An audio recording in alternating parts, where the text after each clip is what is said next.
Hi everybody, Lori here from Unique in the Creek, coming at you to do a flower workshop. Okay, we'll just wait for a few people to jump on. Let me know you're here. I'm not going to be reading too much of the comments, but I am going to keep an eye on them. We're going to go through a few different flower petals that you can use in workshops. They're very easy to use and very easy to teach. Okay, I did go through one workshop, flower workshop, where we did kind of the sunflower petal, and it's a very pretty flower. However, you do see a lot of fraying. So I was getting quite a few questions on if people could teach a workshop petal that would not show the fray and would not require wood burning. So I'm going to show you guys 3 different petals. You've seen me do them many times before, but I'm just going to refresh everybody's memory on how to do them. We'll actually give them a name just so we can. It's much easier when each petal has some kind of name to refer to. Hi everybody. Hi. Why are you going to hide in the bushes, Rose? It's too much. Hi Elizabeth. Hi everybody. Okay, so I'm just going to be using the small board because I want to just go through this really quick. So I'm going to kind of teach this like I'm teaching any workshop that I've done in the past. And so you guys can kind of pick that up and maybe get some tidbits for when you're teaching. And this is even a good information if you're teaching online. So if you're doing a Facebook Live and you're trying to teach people online, or in an actual workshop, say you're holding a workshop in your local area, in a hall or a legion or something. It's much easier if I show you guys how I used to run it, and then you can tweak it the way you want to tweak it. And you will figure out little things that will make the workshop totally your own. Oh, you're at work. The convention in Paducah, Kentucky it's called Riverfront Rendezvous, Kathy, and it's being held by Jackie Blewett. So if you just type in Riverfront Rendezvous, all the information for that will pop up. And I'm not sure if there's any tickets left. There may be 1 or 2. Last time I spoke with Jackie, there was only like 3. So, hi everybody. Okay. So the first thing we're going to do is we're going to cut our mesh, okay? So when I do a workshop, I usually, for a center of a flower, I usually give some kind of like deco tubing, or this is a really cool thing. It's called flex ribbon. It comes in different colors, and this roll I got at, I believe I got it at Craig Bachman, but I do believe they sell it at Craft Outlet. It seems to be a little pricey, but you can do many centers with it. I've already did 1 center with this, and I still have a lot left, so you could probably do about 6 centers with this roll. It's not saying how much is on it, but I can find out. And this particular one, it is deco mesh with foil in it, and it's got like some elasticity to it. Now I like to use deco tubing or something like this for the center when I'm teaching, only because you don't know where somebody's going to put their flower. Now when they come to a workshop, they're really probably not knowing anything about wreathing. They don't know what different supplies are and stuff like that. So I like to assume that they're going to put it somewhere that may get rained on, that may get sunlight. You know, more than likely will be tossed around. So you want something that's going to last for them, and they're not going to have to take a lot of care of it. And the easiest supplies to use for that is deco tubing, deco mesh. It's plastic. Our frame is plastic, the deco mesh is plastic, the center will be plastic, and your zip ties are plastic. So pretty much guaranteed wherever they put it, they may get some fading, but you can tell them to spray with some UV spray if they want to prevent fading. But this way, at least wherever they put it, it's not going to get ruined. Okay, because I've had people, you know, some people are going to hang it on their front doors, but some were going to go put it at their loved one's gravesite. So that's why I'm kind of glad that I use outdoor materials when I am teaching. Now, you can use like burlap and stuff for the centers if you would like. I just suggest using all outdoor materials. Okay, that's just my suggestion. And you can get deco tubing in tons of colors. This flex tubing you can get in lots of colors. So it's not that there's not a lot of choice out there. So that's just what I do. Okay, so they need a roll of deco mesh. I'm using deco. This is a bit of a wide foil. It's my favorite. So we're going to be using this purple wide foil. It's just normal deco mesh. It's just the foil in it is just a little bit wider than a value mesh.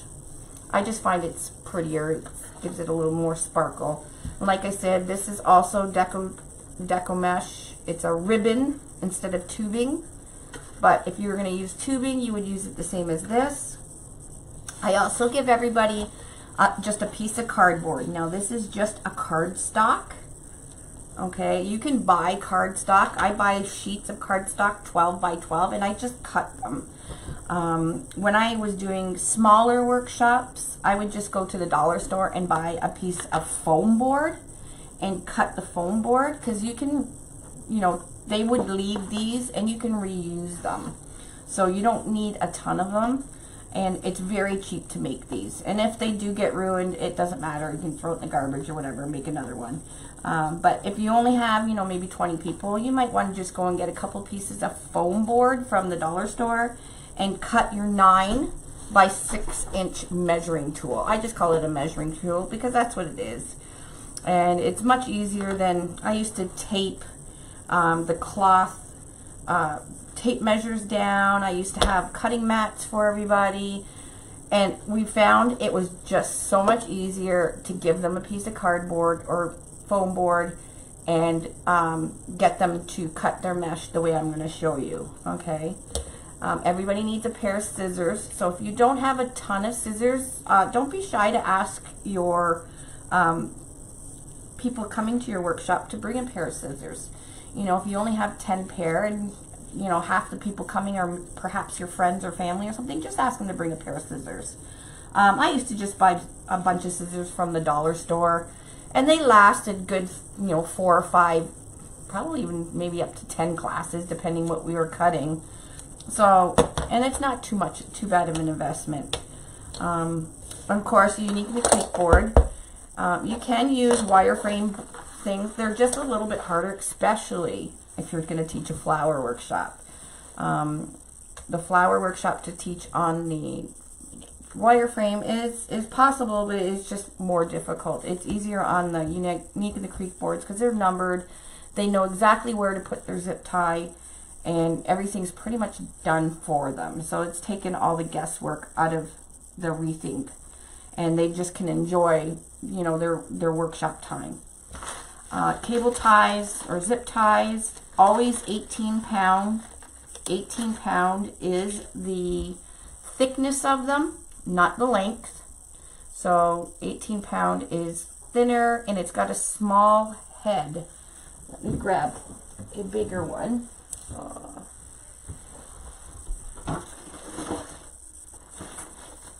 Okay, this is really long, but this is a 40 pound zip tie, just so you can see the difference. Now this is longer, but it doesn't matter what the length. You can see This is 40 pounds, this black one, compared to the 18 pound. That is why I always say grab 18 pound, because there is a big difference, especially with that head size. And the smaller 18 pound holds your mesh to your board much better, way better than a 40 pound one, because it's a little bit thicker as well. Okay, so, and the 18 pound are much cheaper. I buy mine from a cable tie company, but you can also buy them at Amazon. I know Harbor Freight sells them. I do sell the ones I buy from the cable manufacturer. I do sell them on my website. So you can get them from me, and they're guaranteed for 10 years. Like, I've never had one of these break, ever, pulling or anything. So each person, we're going to be doing the small board today. So, and I wrote it down. Each person will need a 9 by 6 cardboard or foam board, and you need the creek frame. We're doing a small frame today. Hi everybody. You'll need 1 roll of 10-inch mesh, and you can use the value or the wide foil, or you can use whatever, poly jute, fabric mesh. Sometimes I don't like to tell people to use fabric mesh, but with these petals that we're going to do today, you won't see any of the fray, so the edges. So if you want, you could use fabric mesh. It is, however, like double the price. So if you're looking at making a bit of money on your workshop, you may not want to use that. Wide foil is your best bet. It's just a few more cents more than value mesh, but the end product is much nicer. Okay, you need deco tubing for the center. I give everybody 3 clothespins, and I'll show you why in a bit. Just buy wood ones from the dollar store or whatever. These, I have a huge bag of clothespins that I bring to my workshops, and just put 3 on everybody's place. And scissors. Like I said, you can ask them to bring their own scissors if you don't have scissors of your own in stock yet. Especially if you're just doing friends and family, they'll bring their own scissors. Okay, and that's all we need. So the first thing we're going to do is we're going to get them to preload their boards. Okay, now I'm only going to do a few because this is the board I'm going to be using today. But we all know to preload it. Now the preload, we're going to preload these closed, which means they are going to take their zip tie. Now, explain how to work a zip tie. So the zip tie has a flat edge. Okay, now get them to look at their zip tie, because 9 times out of 10 there will be some person in the audience that will not know and have never used a zip tie, so they wouldn't know how to use one. So just explain to them that there's a flat side and a more caved side, or kind of slants in. The flat side of the zip tie is where the end of the zip tie needs to go through. So give them a few extra zip ties to practice with, and get them to put it in so they can hear that. They need to hear that zipping sound, and that means it's locked. And then if you tug it, it's not going to open. If they try and go in the wrong way, so not the flat side, let me see if I can do it. It's very hard.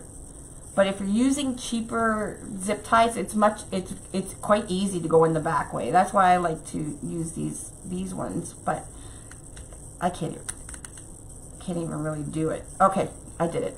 So if they go in the wrong way, if they pull, they'll hear nothing, and it's not locking. Okay?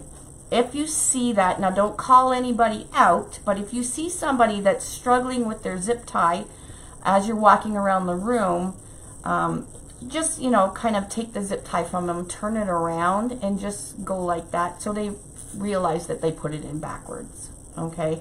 And there will be some of those people that think the zip tie is broken, or it's, you know, not working. It's just because they're doing it backwards. It's always, every single class I have, somebody always says the zip tie is broken, but it's I just, you know, whisper, no, it's just going in the wrong way. And I show them, and then it's locked. So give them a few extra zip ties to play with and practice with. And then you're going to get them to preload their board. Now, this is the small board we're using. We're going to get them to preload. Now, you can do half the board if you want. If you're on a time constraint with your haul, or you think people will lose interest after about an hour and a half or whatever. It should only take you about an hour and 15 minutes to teach the whole thing. If you're teaching younger, like kids or something, they lose interest really fast. You may want to maybe preload half the board for them. You don't want to do the whole thing for them because it is a DIY, right? So it is a do-it-yourself project. So you don't want to do everything for them. I have people that do workshops and cut the mesh for everybody and all that's like, no. This is DIY. They're going to do it themselves. So, but if you're having a time constraint, the one thing you can do is to half preload the board for them and make them do the other half so they know how to do it in case they want to. Because more than likely, 6 or 7 of them that have done your one workshop, they will come and do another one. And then they could help people at their table if somebody's doing their zip tie wrong. So you kind of, once you do a few workshops, you usually have some return people, and then they can then help the people around them. And that's how people start to make friends, and it's really such a great thing to do when you're doing the workshops. So we're going to tell them to start preloading on circumference 1 and circumference 1. There's the numbers 1, 2, 3, and 4. All 4 of these circumferences will be filled with zip ties. And then each set of holes has a line between them, a short line. So you're going to tell them to put their zip tie down. Now when I do it, I always tell them to make sure the flat part of their zip tie is facing the ceiling. If the flat part is always facing the ceiling, your tail will always go in correctly and you won't have to move around your zip tie. And just get them to pull it till they hear a couple clicks, and they're going to leave it open just like that. Don't get them to close it this small where there's only like a finger that they can put through it. It gives them, it's a little harder to maneuver their mesh into there, and then there's really no need for it to be that small. So just tell them to put it in, down, up, and if their flat part is like facing towards the inside, or if you let go, you can see the flat side's facing up the ceiling, go put it through and give it a couple zips. Okay, they're going to, this is called a closed load. We're going to close load this whole board because the flowers that we're going to be making, just the stems of them or the tails of the petal are going to be in the zip tie, so we can have them closed. So like I said, you can do half of it for them, or you can get them to do it all. It doesn't take a whole lot of time. So they're going to do all of circumference 1, and then they're going to do circumference 2, exact same way. Okay, they're going to do those 8, then they're going to do circumference 3. Hi everybody. And then circumference 4. Okay, so the whole board will be filled.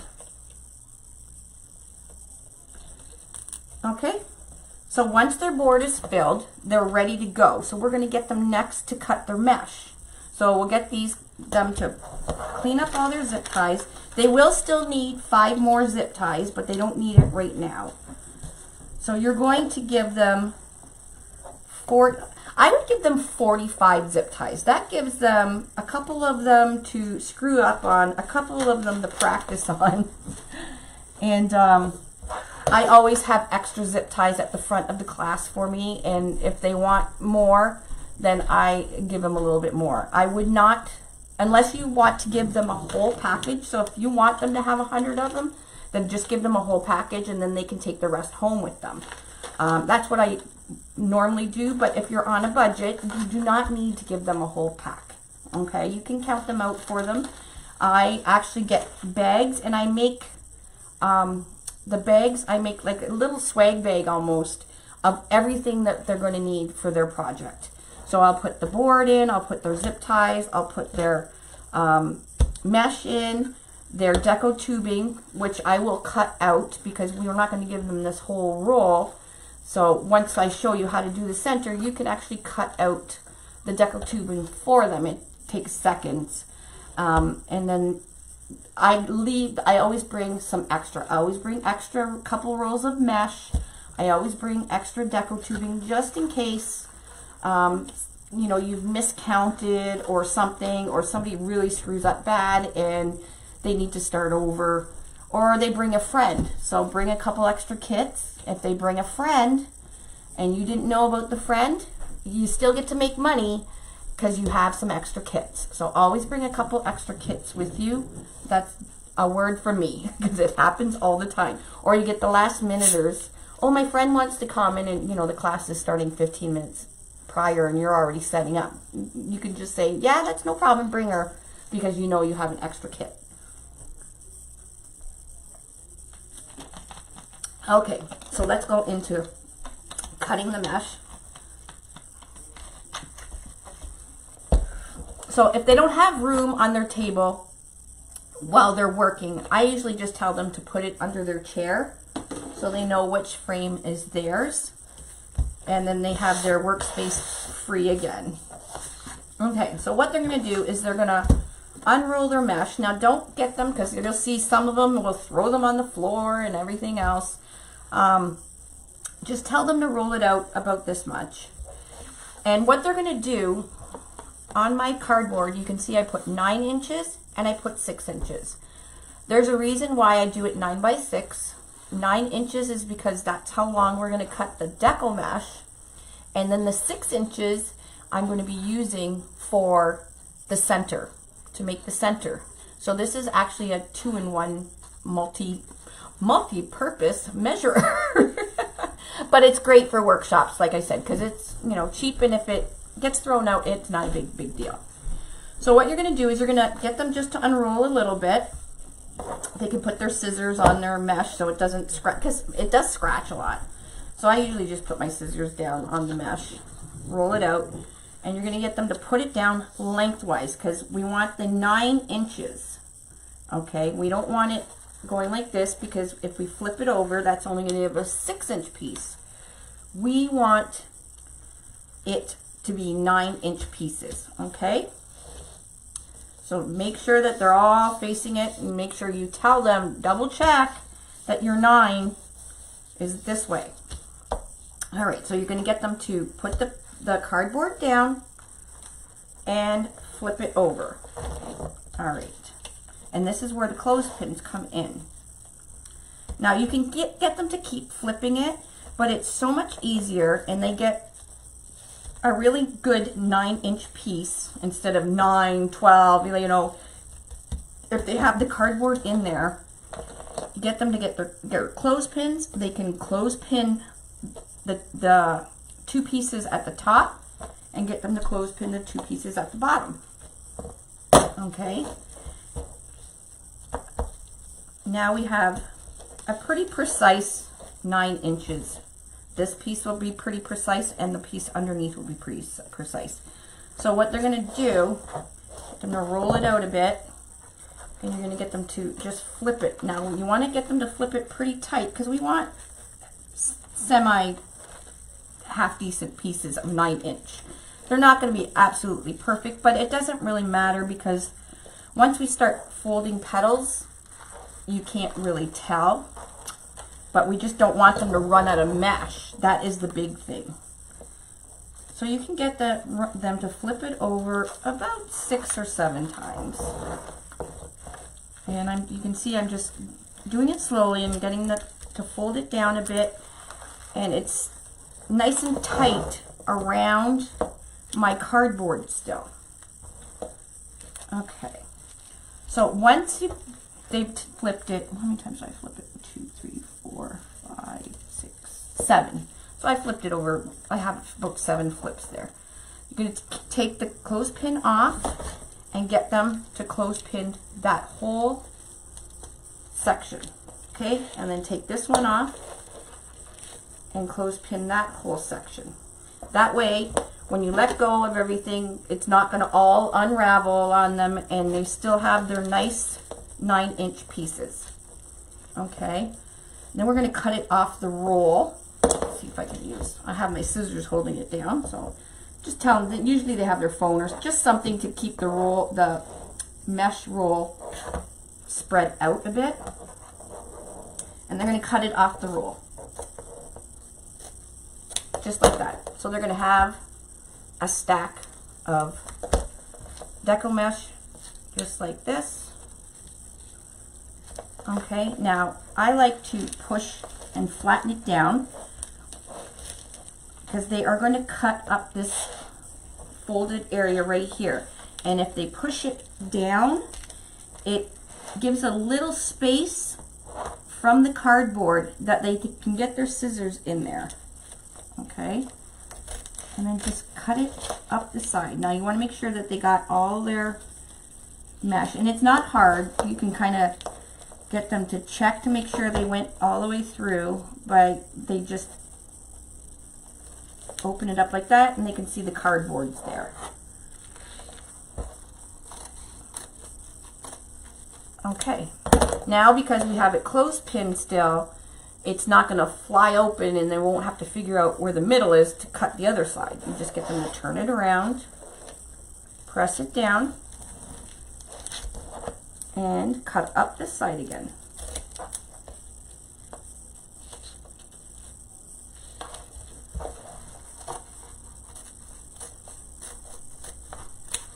There we go.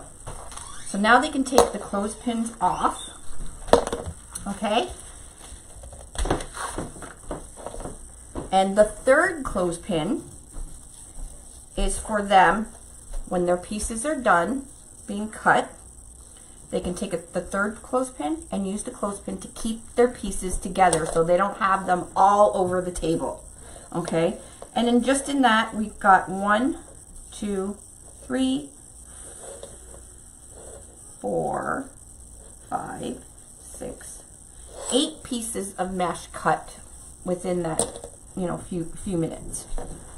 Okay, I'll do that one more time again. I have already pre-cut some from the roll, just so we weren't here forever.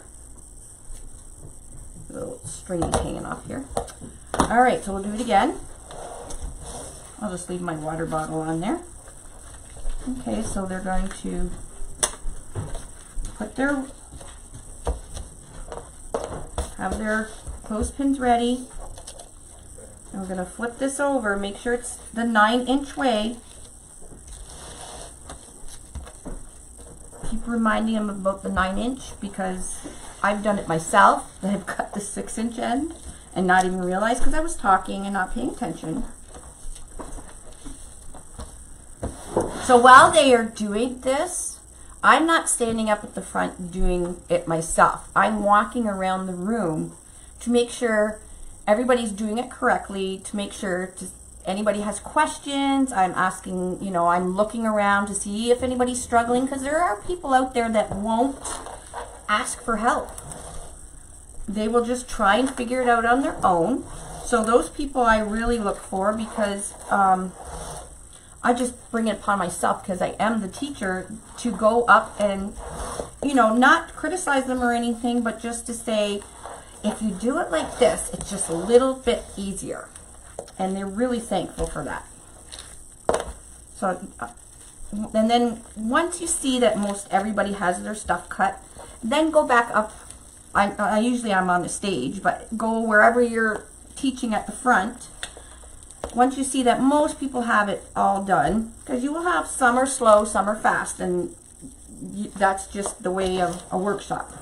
If you see they're most done, you can start your next step while those others are still cutting, because by then they should be near the end of the roll and they already know what they're doing. So by you talking it's not going to disturb them from just cutting their mesh again.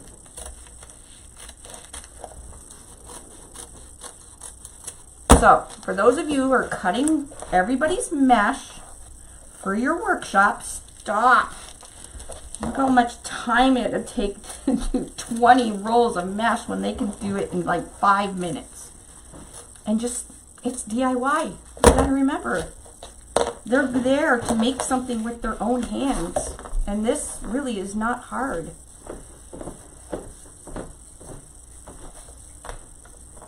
Okay, we'll put this all in. There's all our mesh, well, most of it. And then got all my mesh, and I'm still going to clothespin it all so it's not all over the place. Okay, we're almost done the roll.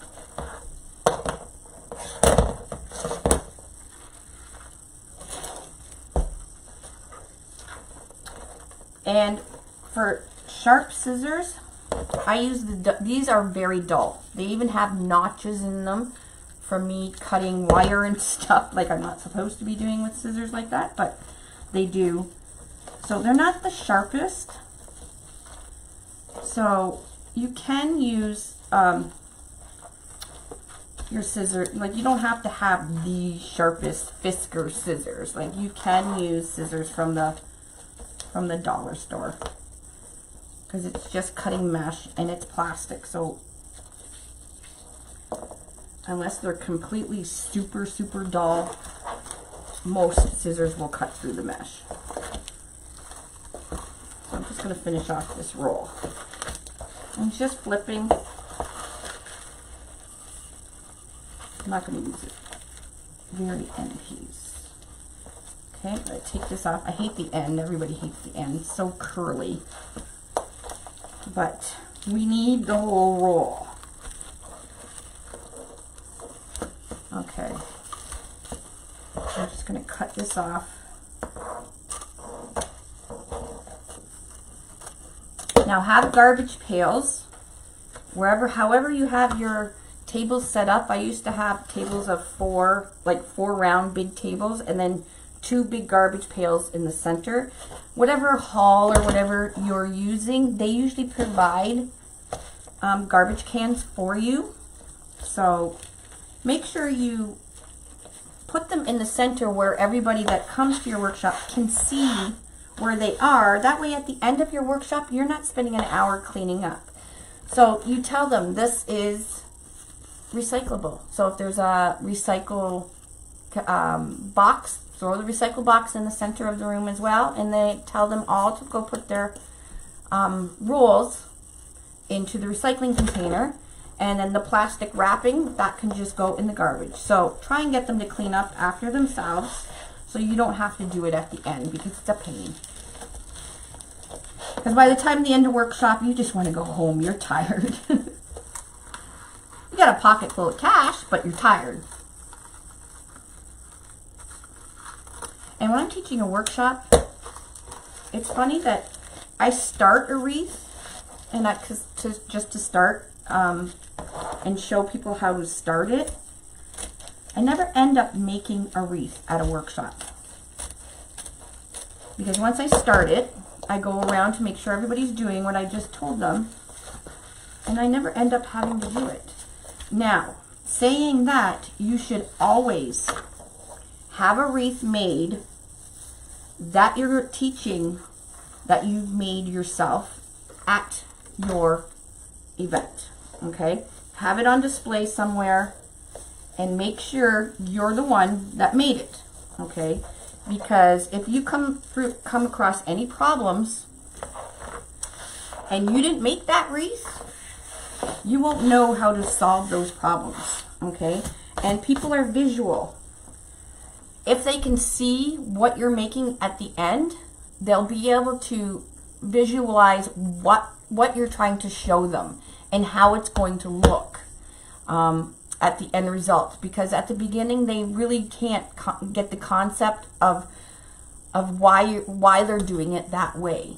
If they can see the end results, they'll like, oh, okay, I see why she did it like that. So always have the wreath that's being made, always have one done. and always make sure it's yours. So just the word to the wise. Now, they're done cutting their mesh. You're going to get them to take a piece, one piece out. And they're also going to get their board from under their chair or wherever they put it. I have a couple here that I have to put in still. There are 3 petal folds I'm going to recommend for you that are very simple to teach, make a really pretty flower, and do not show the fray. Now, they don't end up being as big as the sunflower I showed you guys the other day, but they're a little bit fuller. Now, if you do it on the large board, if you teach this method on the large board, obviously it makes a bigger flower. So it depends on A, how much time you have, and B, because the small and large take about the same time. The larger board, you'll need 4 more extra pieces, but you get a nice big flower. See, the small flower, I'm not fond of the small flowers are nice. I think the large board makes the perfect size flower for a front door. There we go. The small board is easy to teach and it doesn't use as many supplies, but the large board makes a more plentiful flower, like a bigger flower. Okay, so the first one I'm going to show you, there is 3 different folds that are really easy to teach that do not have fray. Now the one already has a name.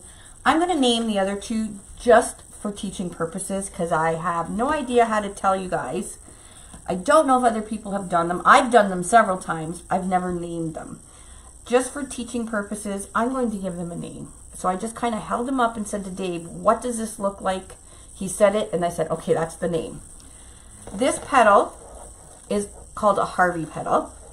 Okay, it's rounded and it's really cute petal. It's very simple to teach, and it won't give as big of a flower because it doesn't go as long out, but it gives it a very full looking flower. So I call this the Harvey petal. Now the Harvey petal, I'm going to show you. It looks like a shell, doesn't it? Kind of looks like a shell. So what you would do is to teach that one, you're going to get them to put their 9x10 mesh right in front of them. Okay. Let me just zoom in just a little bit closer. Okay. So get them to put their mesh in front of them. The curl is up. Okay. Some flowers we teach, the curl is down. So we place it down like this, and it curls that way. This one, we want the curl up. The serged edges, which is like the finished edges, are on the sides, and these are the edges we cut. Okay, those are going to be on the top and the bottom. What they're going to do is bring this top right here down and meet it exactly to the bottom. Now I find when I start this, I start it, bring it down to the bottom, and I kind of always move it to the side. It's just easier because it's long now, right? And it's easier to work with when it's on its side. And you just want them to, doesn't have to be totally perfect, but they just line up that bottom, just like that. Now they can use their clothespin for this. If they want to clothespin it, it's a little easier to clothespin it to do this, to keep it together. But after they do it probably about 6 or 7 times, they'll stop using the clothespins because it's pretty easy. They can also then put the other clothespin somewhere in the center if they want to do it like that. And what they're going to do is just about, I don't know, let's see, about an inch up or 1/2 inch up, they're just going to start scrunching and holding the bottom like an accordion, just like this. And they're going to squeeze just like that. Okay, all they did was pinch, or you're going to show them is to pinch the bottom like that. Now you can actually get them to use their clothespin again, just like that, and get their board, unless their board is right beside them. And then after a while, they'll stop using the clothespin because they'll realize that they can go faster if they just make the pedal and stick it into the zip tie. But if you want to teach them to put their clothespin on after they're done so they can get their board, and then what they're going to do is they're going to take this whole end of this pedal and stick it through the zip tie.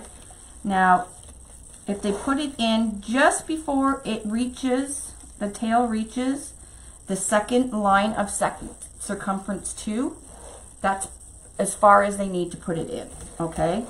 So again, now if they let go, they're gonna have to scrunch up their pedal. So make sure they keep it tight.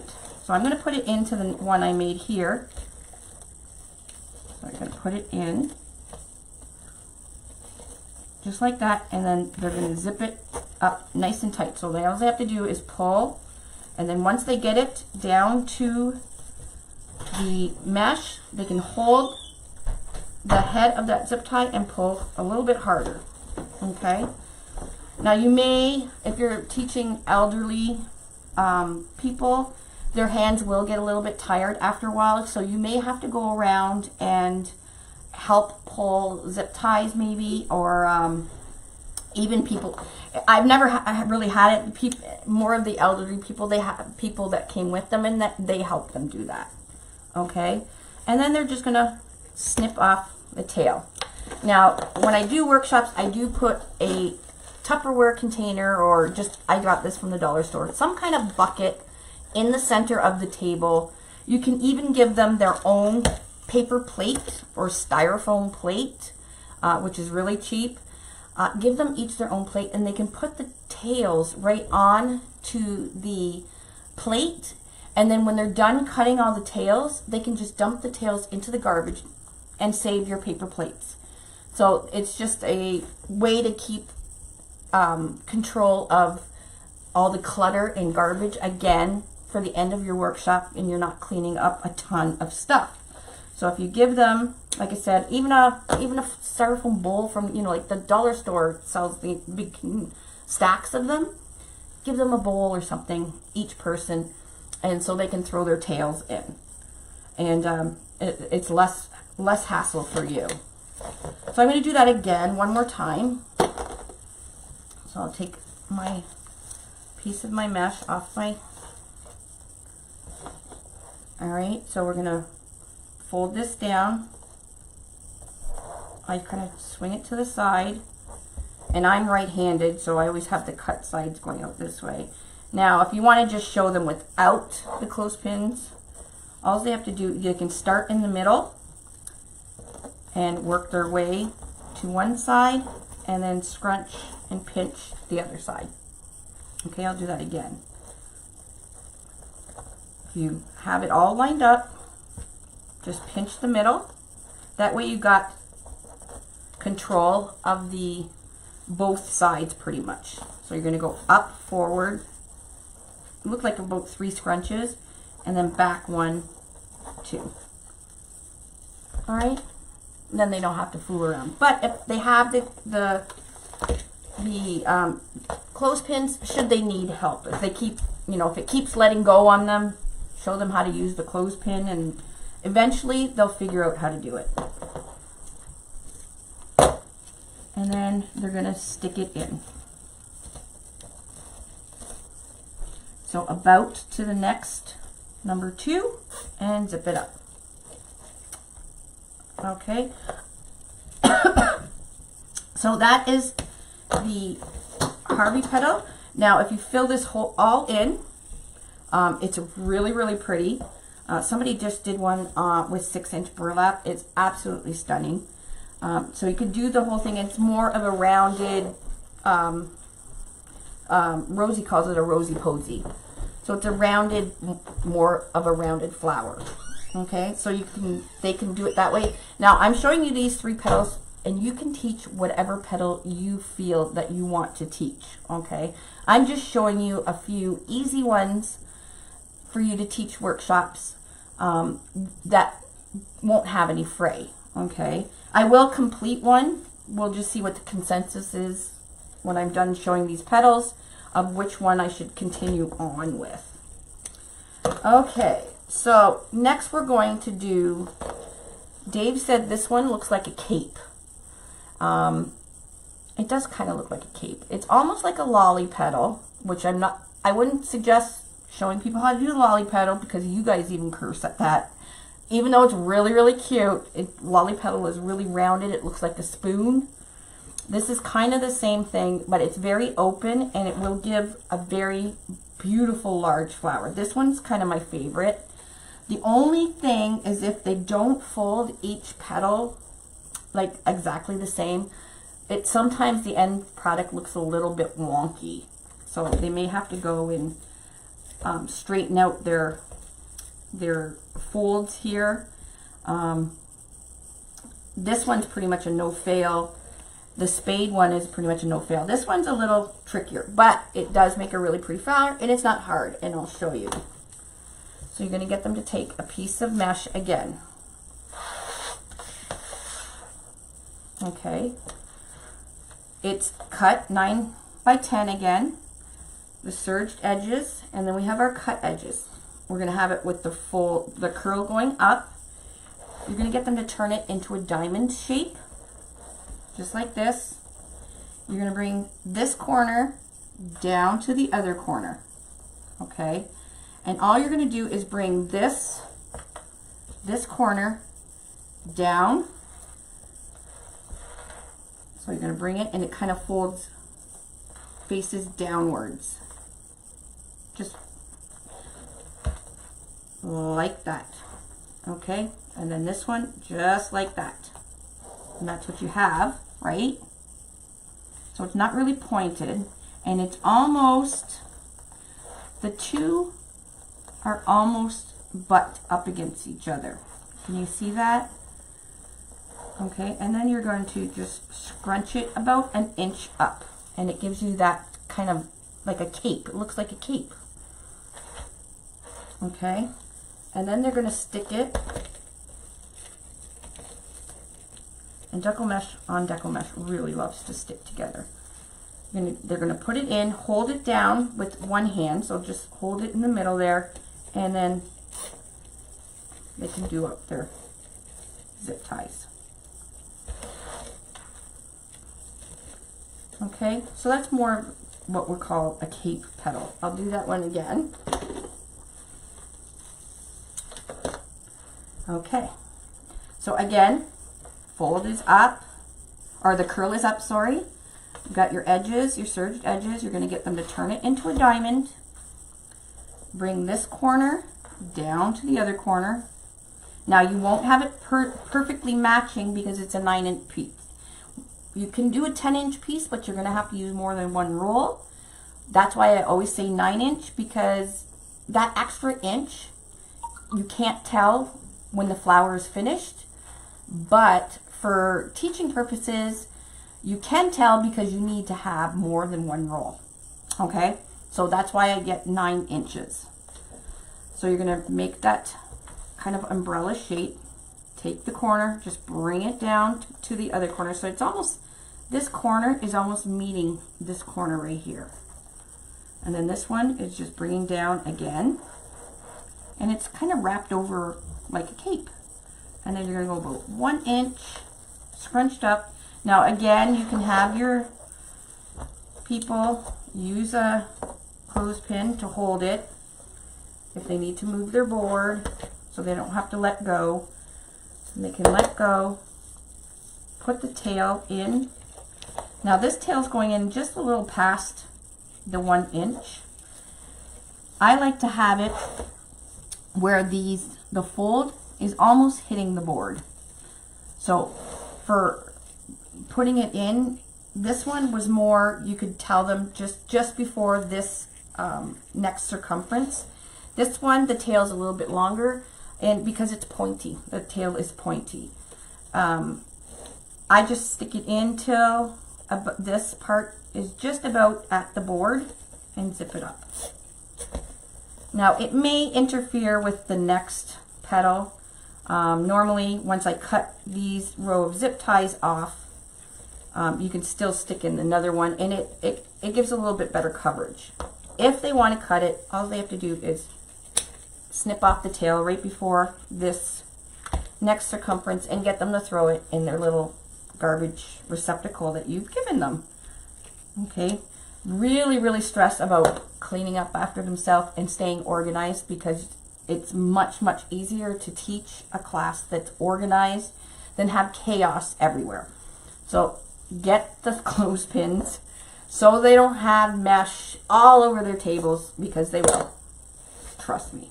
And then they can just, after they're done row 1, they can go along and cut the tails off, and they're going to again throw it in their trash thing that you gave them.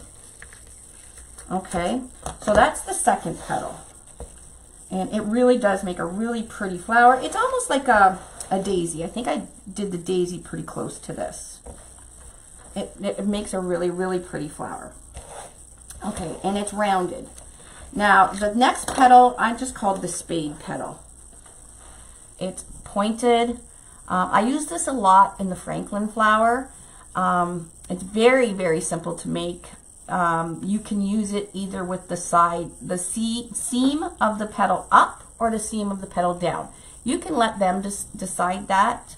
For the Franklin petal, I usually have the seam. Most of my petals most of my things I use this petal on, I usually have the seam down. But if you're making a flower, it's nice to have the seam up, because it actually looks like the center of a flower petal. Okay, so let's go over that one. So they're going to take their piece of mesh. Again, it's almost the same as this cake petal, where it's rounded, but this one's more pointy. But they're going to have the curl side up. Okay, we're going to turn it. This will be available for replay, and it will be on our YouTube channel. So if you're just joining this tutorial, you can watch the replay and then figure out where you left off. Okay, so we're turning it into a diamond. Again, the corner is meeting the other corner. Okay, now this one, I kind of stretch out. So what I do is I get my finger and my middle finger and kind of stretch it out. And then I take the side here and fold it right down. And I'm folding it so it's, why I stretch it, it kind of gives an imaginary line of the center of this piece of mesh. And I like to go just slightly over the center, okay? Because this petal is going to overlap. So there's one, and then you're going to take this side and overlap it like that. Okay, so it's like a quite pointy, and then again you're going to go about 1 inch up, and that's your petal. Now, like I said, I use this petal quite a bit, not just for flowers, but I use it for a backing for the Franklin flowers to hold up the ribbons, and I use this side. The reason I use this side is we don't really care about the seam, and if the seam is shown and they're not all done exactly the same, some people that are OCD may try to straighten them all, and they don't really need to be. As long as they're this shape, you're good. Okay, and then this is going to go again. You will be going longer, so you're going to be going past the second, but it's again around where it's touching the board, where the sides are, and pull it. Again, it's a pointy tail, so it does go a little bit longer. And these you will have to overlap. See how these were like this? you want them to overlap for this row because the holes are so close together. Okay, and I will do that one again. All right, so again, we have our mesh. We're going to turn it diamond shape, bring the top to the bottom, stretch it out. Again, we're just making kind of an imaginary center mark. You're going to then take both of these and bring it over just past that center mark, hold it down, and then you're going to bring this side over top of this one, and that's what you get. So you might want to play around with it. It might not be, you know, might be too pointy. You can move it back, and then scrunch it up about in the middle. Okay, so you can use this side with the seam, or you can use this side that doesn't have a seam, and then you don't even have to worry about the seam because then the shape always looks the same. And again, you're going to put it in the zip tie.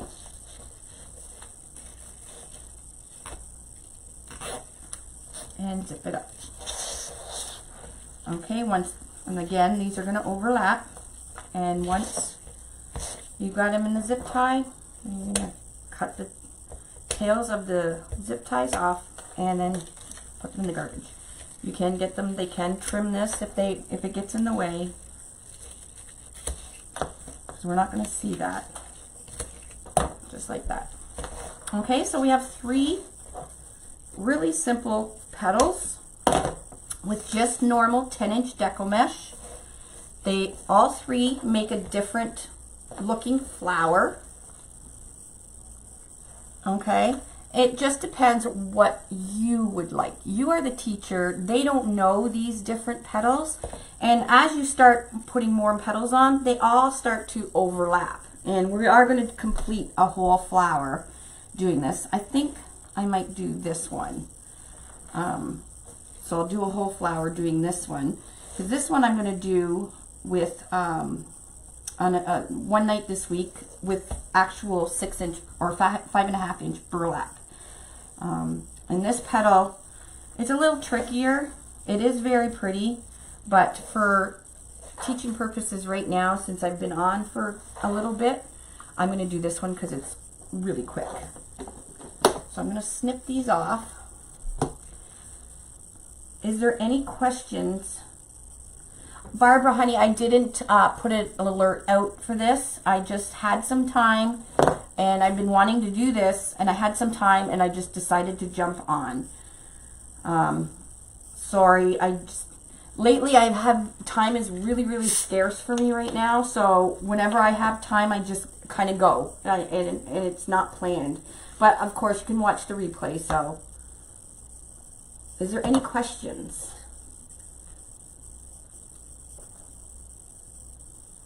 Come teach Peyton. Okay, Dana.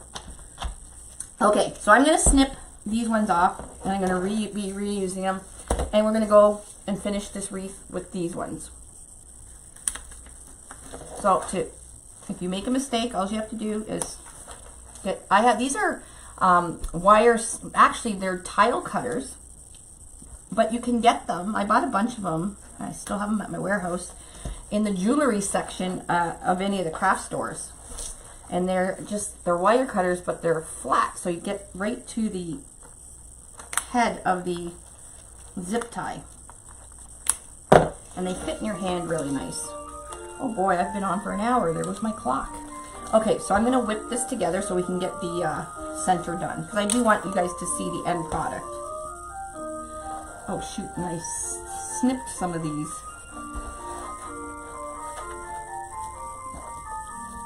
Hopefully they'll work still. I forgot I snipped some of the tails off. Okay, so I'm going to whip these in. This is the spade petal. Hopefully they'll still work, because I did cut some of the tails off. That's okay. So again, I'm going over top. This one's layered.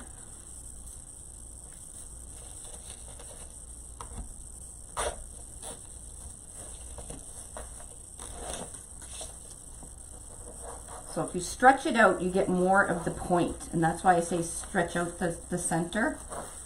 So it does get more pointy, and plus it gives you more of an idea where the center of the petal is, so that you can overlap.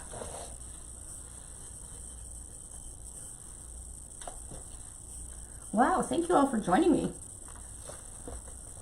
This will be available for replay. Right now you're live.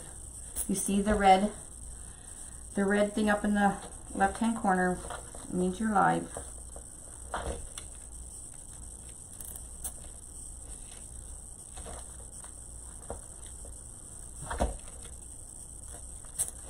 Okay. And the more, mesh really likes to contour itself really fast.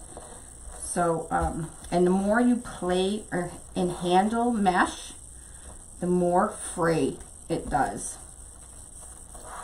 So for teaching a first-time class, they will handle the mesh quite a bit because they've probably never touched it before, and they will get a lot of fraying. So having a non-fraying flower is really nice for their first start, their first time making one. I wouldn't suggest starting out with a poly burlap sunflower for your first class that you're teaching. You would have to pretty much cut the mesh for everybody, because you do have to, poly burlap, I'm sorry, you just do have to heat seal it. It just, especially if it's being used by people who've never used deco mesh before, because it frays like crazy. So your customers will have totally frayed sunflowers if you don't heat seal and heat cut the mesh for them. So it's much easier to start with something like this and then work your way to the poly burlap sunflower, and it's much more expensive. So you definitely don't want them doing this first time and then ruining their flower. Although if you only have, you know, maybe 4 people, you may have the time to heat seal the mesh for them, because poly burlap does really make a beautiful sunflower. Yes, I use a bag sealer, but some people use the wood cutting tool and stuff. However you cut it, it does need to be, oh, that was a weird one. It does need to be sealed, heat sealed, which is basically means melting the ends, because it will just fray and fray and fray. You breathe on it and it'll fray. So it will get, and that will get frustrating to your students, and you don't want that happening for their very first time, that they'll, you know, if that happens, they'll give up. But if you're doing it for your friends, or you only have maybe, you know, 4 or 5 people, you may want to heat seal poly mesh for them. Like I said, it does make a beautiful, oh shoot, a beautiful, beautiful sunflower end result. But they would have to actually pay more, because poly burlap is double, sometimes triple the cost of just deco mesh. So keep that in mind as well. This, like I said at the beginning, this is a wide foil mesh. It's not a deluxe mesh. Deluxe mesh is pretty much all it is metallic. And that is very thick, and it's very expensive. This is called a wide foil. It's a new, well, semi-new. It came out last year, I think, but it's really getting popular now.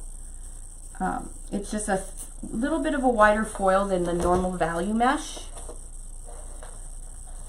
and it's my favorite. It's not very much more expensive than the value mesh, and it gives the perfect amount of sparkle, in my opinion. Not too much, not too little. It's good to work with. It keeps its shape, and it really covers gives you coverage well, so you don't have to paint. Well, I've never painted a board, but some people paint the boards, which that's totally up to them. You can paint your board whatever color you're working with. But if you're using a good mesh, you won't have to paint them. If you're using a really thin, crappy mesh, you'll know. A, it frays like you wouldn't believe, and B, you can see right through it. Now, we're not worried about these spaces here because these ones in front will cover up any of these spaces. So they're all going to layer.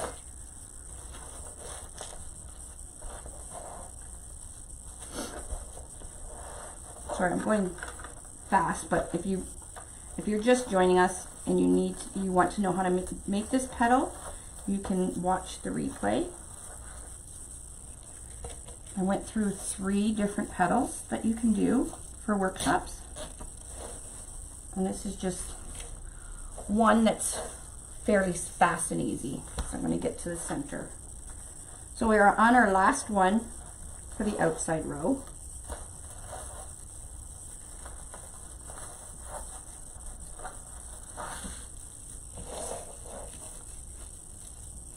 Also, if you're advertising for a workshop, please make sure too that it's your own work, because those people, so do your project that you want to teach.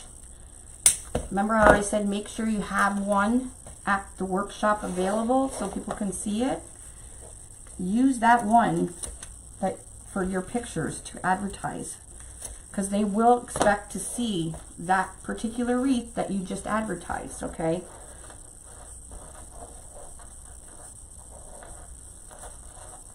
And they're expecting to be able to be taught that wreath that you advertised. So if it's not your wreath, you may run into a little bit of trouble.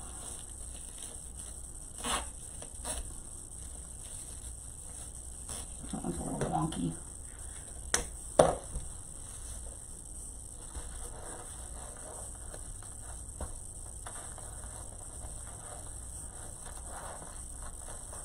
Oh, I should have got somebody to timer it, how much time it took me.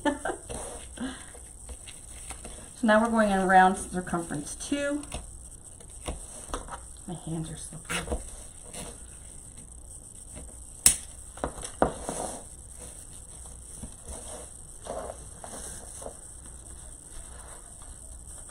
There is lots of people that use other people's photos, and they shouldn't really do that, especially if they're teaching a workshop,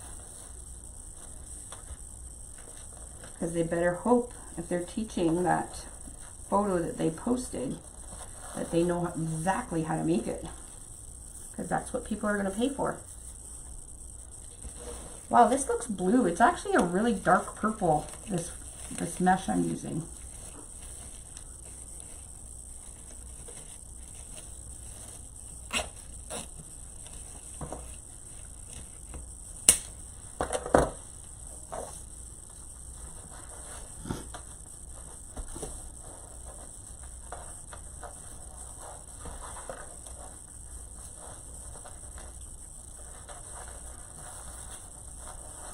So I'm not really stretching out the center like I told you guys to, because I'm going really fast, but I just want to make sure this doesn't get too long.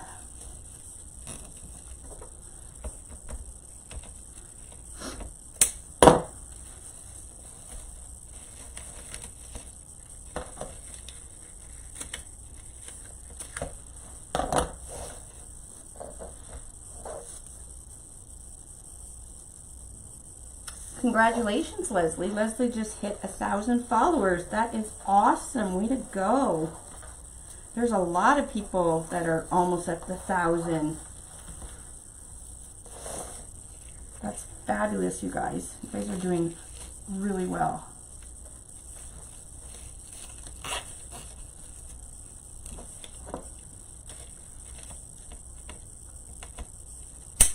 So we have a couple lives going on tonight, I believe. Madonna from Trisha's that's a mouthful. Trisha's Treasure Chest. is doing a witch tonight on the tree board. You know, one of those witches that look like it's smashed into the door? Those are so cute. And I think Monkey's Creation might be doing a spider. Kind of heard from the grapevine, so that one I'm not sure. I know Madonna posted hers.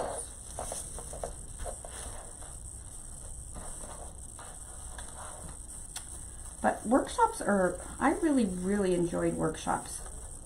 I got to get out of the house, and I really like to talk with people. And after my surgery and stuff, I found I wasn't really talking to anybody anymore because it was always home by myself. So when I started doing workshops, it really helped me mentally. So I got to talk to people. I've met so many people. I really enjoyed it because I got to see people's faces when they finished up a piece. They were just so extremely happy and grateful. Grateful that you actually took your time out, and happy that they actually made something, because we all know in this day of age, everything is technology. There's not too much being made with our actual hands anymore. So they really crave, people really crave not sitting at the computer or not sitting in front of the TV and making things with their hands. So it's really nice to do like a girls' night out. And I had quite a few men actually always coming to our workshops as well. So it wasn't just ladies. And I would give about 2.5 hours, because I would talk for the first 15-20 minutes, and you all know how I love to talk. But I would tell everybody a little bit about myself, my story, how I, started doing it. Then I gave people a chance to, at the beginning, to go to the bathroom, to go grab a drink at the bar if they wanted, because I would teach at a Legion. So get that all out of the way. And then I would start teaching. So I would give myself, the first half hour was about talking and making sure people used the bathroom and got a drink and had a smoke or whatever they wanted. And then we started. And about an hour and a half, depending what you're making, right? It took about an hour and a half for them to finish up. So, but I always said, right about this time, if you want to have us, go get another drink, bathroom break, go do that now. Like when they were about halfway through their flower, because they could come back and continue their flower and not forget how they did it. If they go to take a break when they're on row 1, chances are when they come back to their flower, they'll forget how they did it. But once they're about in row 3, it's like riding a bike. They won't forget how they did it. So they can continue on with making their flower even though they went and had a break.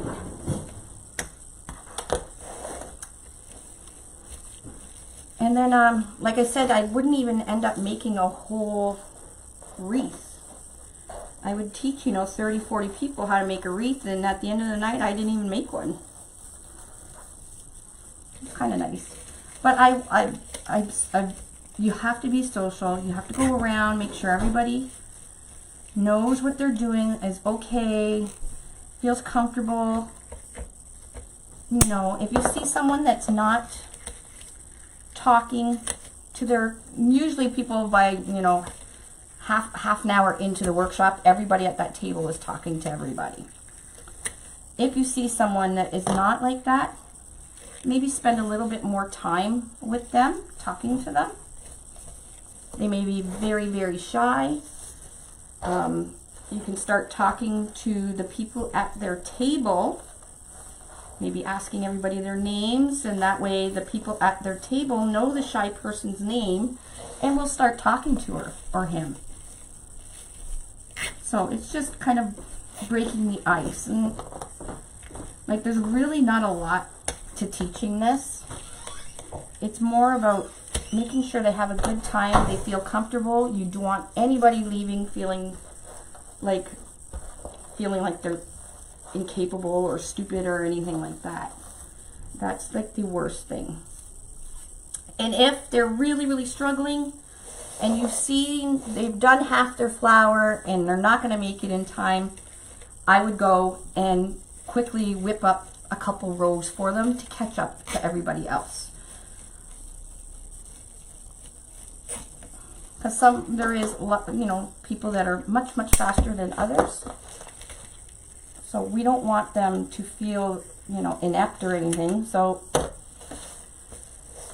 everybody starts chatting and talking and they forget about the teacher anyway. So I just kind of go and help whoever's struggling catch up, and so they still have their project finished at the end.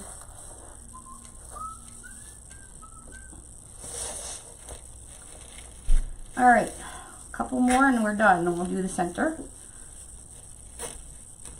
Look how full that, see how everything's overlapping.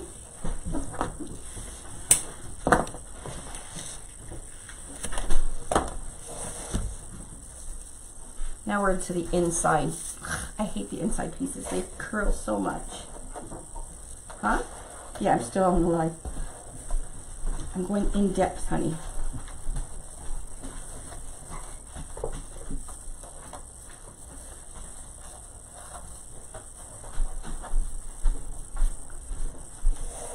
Okay, we are on the last one on row 2, and we are going to do the 4 on row 1,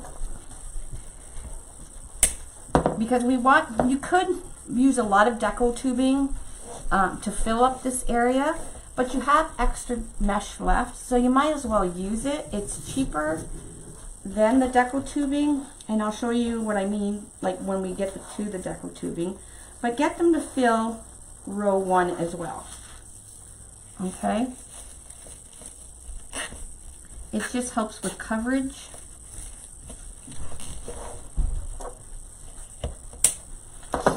So it looks like, depending what color you use, it always will look like either a sunflower, or if you do it in white, it will, with a yellow center, it will look like a daisy.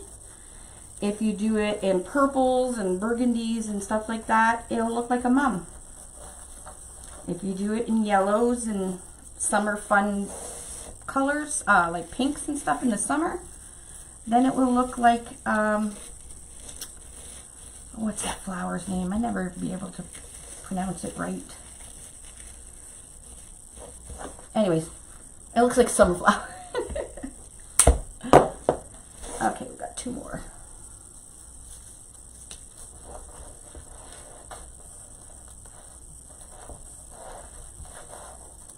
I whipped that up pretty fast. Now, see, my seams are not the best, but because I did it so fast. But if I were to flip it over without the seams, you wouldn't be able to tell. But the seams are nice when you're doing an actual flower, because like I said, the center, and not every petal is perfect anyways, right? Not every flower is perfect. Now you can give pieces of green mesh that they can add for leaves. That is totally up to you. And you can get them to do the leaves just like you did the petals, or the sunflower way, which is just taking your piece of mesh. I'm just going to show you on a piece of purple. You take, if you're doing green, you can do it 10 by 10 and give them maybe 4 pieces that they can put 4 leaves around. They're going to roll it down, curl going down. They're going to turn it into a diamond, and they're going to pinch it from corner to corner. And this is for the green, for the leaves, just like that. And when they flip it up, it gives 2 leaves. And then you would just, you'd have to give them a few extra zip ties. They would just zip tie it right from the hole to the outside board. Okay, so they would just put this in. All right, the curl would be going facing the door. I'm just going to stick this in now. This is just for the green if you wanted to give them some green. And you only need a couple, you know, one roll of green depending on how many people. You can give them 4 pieces each or something just to add a little color. And, oh, that even looks nice there. So that right here, green, would be sticking out the back there. So they could do one here, one here, one here, and one there, just to give it some contrast. Small piece.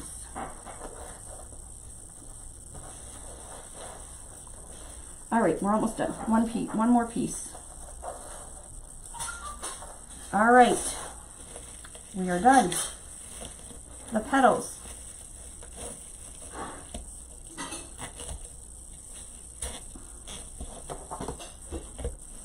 Okay, so we're gonna move these around a bit just so everything is covered. Now you will see the zip ties, and you may see some of the board here, but when we put the center in, you're not going to see that. I'm going to trim some of these tails off just so you guys can see. So now what I'm going to do is I'm going to be using these 4 holes again. Okay, you're going to give them the 4 extra zip ties. We're going to reuse these 4 holes. So what you're going to do is you're going to go down that hole, come back up, even though there's a zip tie there. Okay, and leave it open. You're going to go down, up, leave it open. I'll just do the 2, but we're going to do all 4. Okay, isn't that pretty? Very pretty. So now we're going to get our deco tubing. Get your deco tubing and your cardboard that you gave them. Okay, remember how this was 6 inches going here? You're going to take, now this is for tubing or this ribbon. I'm using the deco mesh ribbon. You're going to get them to hold it, and you're going to go around 6-inch part 12 times. I have quite a bit here. Like, the more you let them go around, the fuller their center will be. Okay, so the basic is 12. If you have like good deco tubing, like, let me grab this one,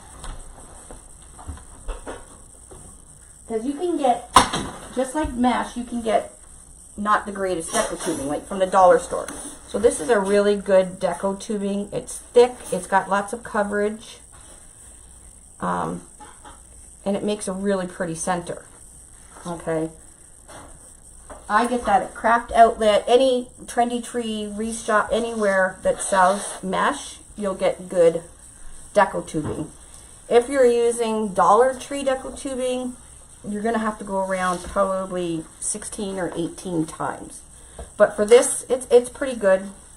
And I'm going to go around 12 times, and it's thick, so it's not thin like the deco tubing. And I'm going to go around 12 times. So 1, 2, 3, 4, 5. Now you don't want to pull it because it does have elasticity in it.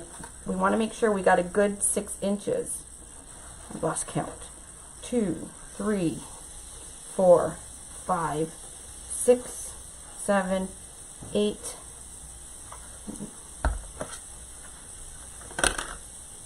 9, 10, 11, 12. Okay, now if you want to pre-cut these and you don't want to give everybody a whole roll, 6 times 12 is, what's 6 times 12, honey? 72. If you cut 4 pieces of this at 72 inches and give them that, that'll give them enough to go around, and you don't have to give them a whole roll or a whole bag of deco tubing. So you want to go around, you want it 72 inches. They're going to pull it off the cardboard.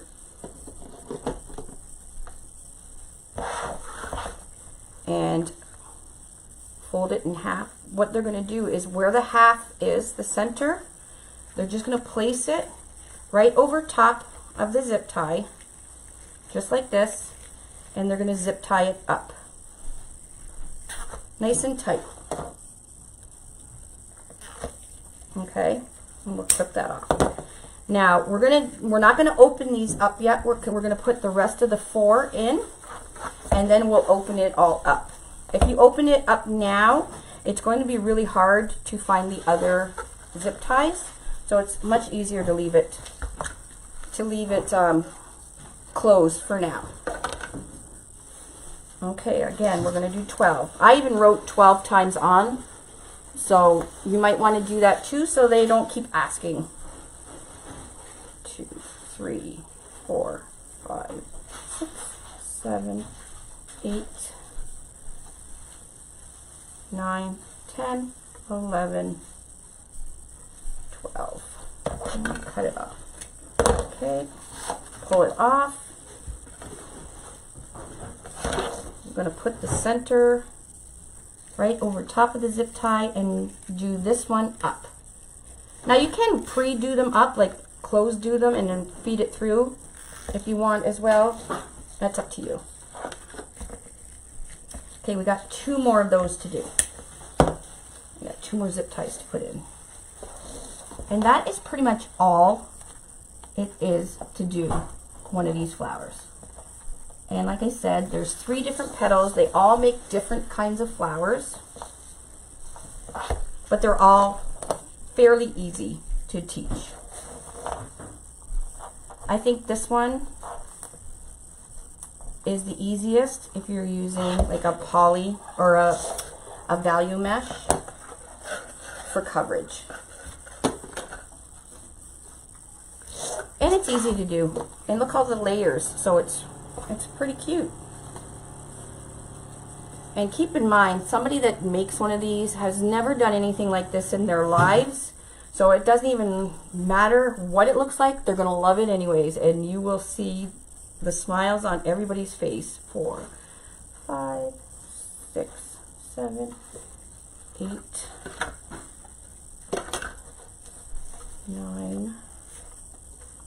9, 10, 11, 12. Let's flip it off. I'm going to put it over top in the middle there. Do it up. You can even get them to measure before they tighten it right up. Tighten it up nice and tight. Cut their zip tie off. And we got 1 more. And then we're going to open this all up and you're going to see, you'll see the magic. The magic.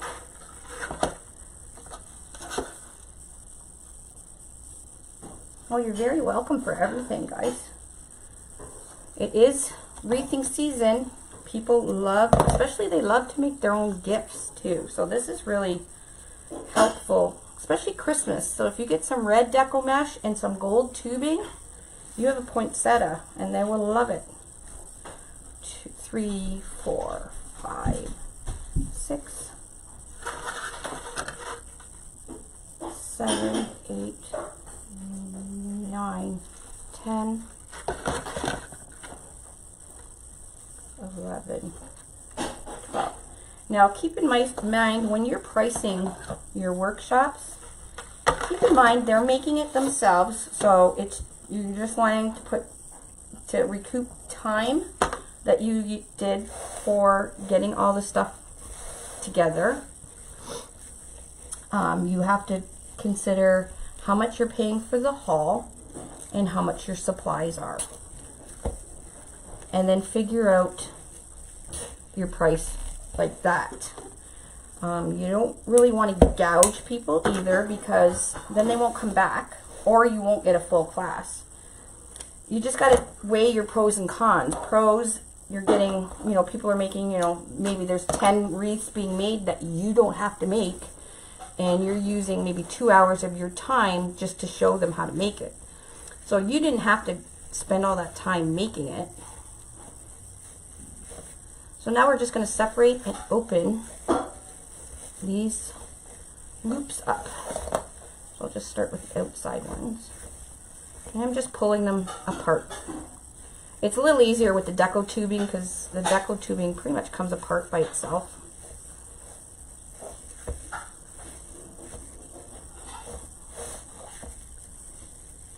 But I really love this purple yellow with the purple deco mesh. It's really pretty. And then when the sun shines on the door, everything sparkles. And this can be used out right in the weather. So if they plan on putting it at their, you know, grandmother's gravesite or wherever, it will hold up. I would suggest telling them to spray it with a UV spray because the color will fade. But everything else is waterproof. And that is why I like to use deco tubing or deco ribbon in the center.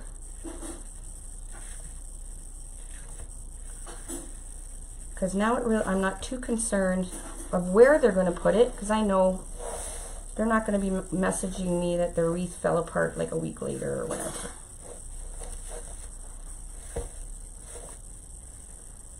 So it looks like a big bow in the center when you use the deco ribbon. I love it.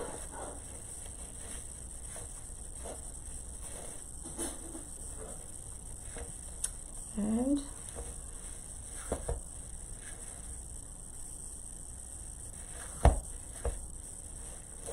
this is the best part, is pulling it all apart. It's very relaxing for some reason. I don't know why. But anyways, so now you can see how that center, we don't see any of the board anymore because the center fills it up. Okay, we'll just move some of these around. Actually, they're all pretty good. There we go. A very pretty, easy to make. Oh, I forgot I have this one on the back here. It's like, what is that? If I had green there, it would be leaves.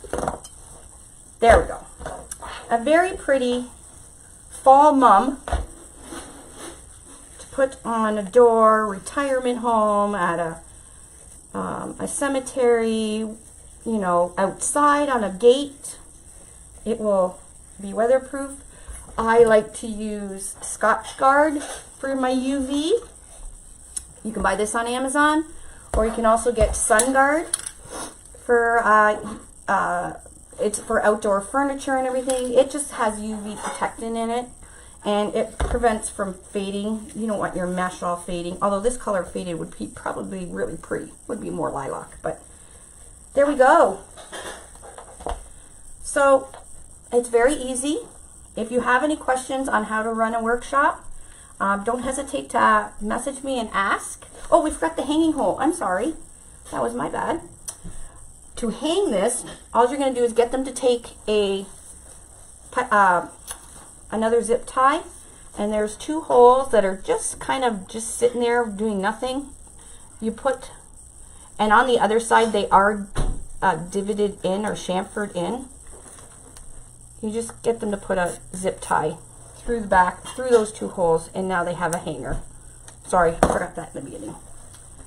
Okay, so you can find our boards on uniqueinthecreek.com, uniqueinthecreek.ca, amazon.com, craftoutlet.com, trendytree.com, watermansloft.com, and I'm probably missing, there's a bunch of places on Etsy. Oh, ducksandrow.com. They're pretty much just put in Unique in the Creek, and a whole bunch of places will pop up. And they will soon be in Michael's as of September 27th. So you too can buy, and this is the small one. So the large one will be a bit bigger. So, but this is perfect for like I said, a retirement home or a trailer or wherever. It's just so pretty. And it's all waterproof. It's all plastic. No rusting, nice back. We're good. Okay guys, thanks for joining me, and Craft Outlet is getting all their boards. They have a huge shipment gone out today. They should have some in stock by the weekend. So if you're worrying about Craft Outlet, they are on the way. They had a bit of problems with their warehouse, but they're back up and running. Okay guys, any questions, let me know, and we'll be happy to help. Thanks guys, and we'll talk to you soon. Bye-bye.